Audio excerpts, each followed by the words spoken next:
ngira mvuge bwa mbere kuri iyi ngingo ya mbere novuga nti ni intambwe yo gukenguruka kubona bavuga bati abamenyesha amakuru ntibagapfungwe kuko baba bariko barakora umwuga wabo, kandi kira noneho kenshi kibapfunga ni iki?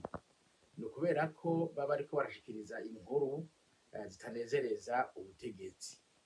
Umunyamakuru nawe ntakundana n'umuntu n'umwe, umunyamakuru akundana n'inkuru, yakuye inkuru ibona ko yokumvirizwa n'abantu benshi, wewe umunezero wiwe ubuwo. Rero kenshi amakuru aryoha n'amakuru yerekana ube gito bw'ubutegetsi. Ibyo rero bikagwa nabi ubutegetsi.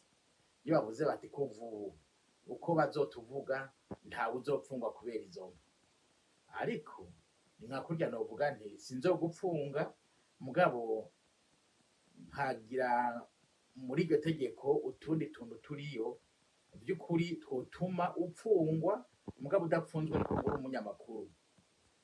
Ni nk'iki bavuga bati ugize ikosa ukariha hagati y'ibihumbi 500 n'imiliyoni n'igice, ayo mahera si make urashobora kuyabura kubera ko uwohembwa mwene ayo mafaranga yoba arinde muri mwene uwo mwuga.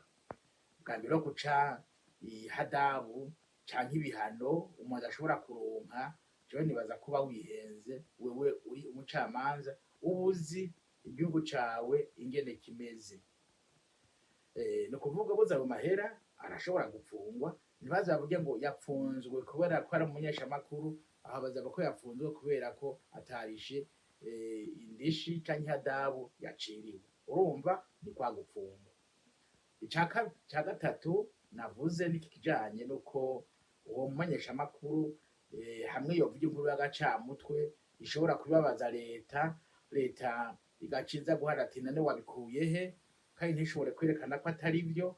Urumva icegenda gutitiriza mu munyamakuru ati he muvuze iyo wayikuye. Aho bazomutitiriza bazoba ari bande? Nabo muri documentation, n'abapolisi n'abandi n'umunyororo bazovuga bati vuga iyo wakuye iyo nkuru, ahandi ho pfungwa nyene. Urumva rero mu ruhande rumwe twavuga tuti ni nk'uko umuntu yogira intambwe zibiri imbere, hanyuma yigira imbere acagira izindi ntambwe zibiri inyuma, acasubira hahandi nyene. Rero nkavuga nti iri tegeko wabaye mwiza wa muzima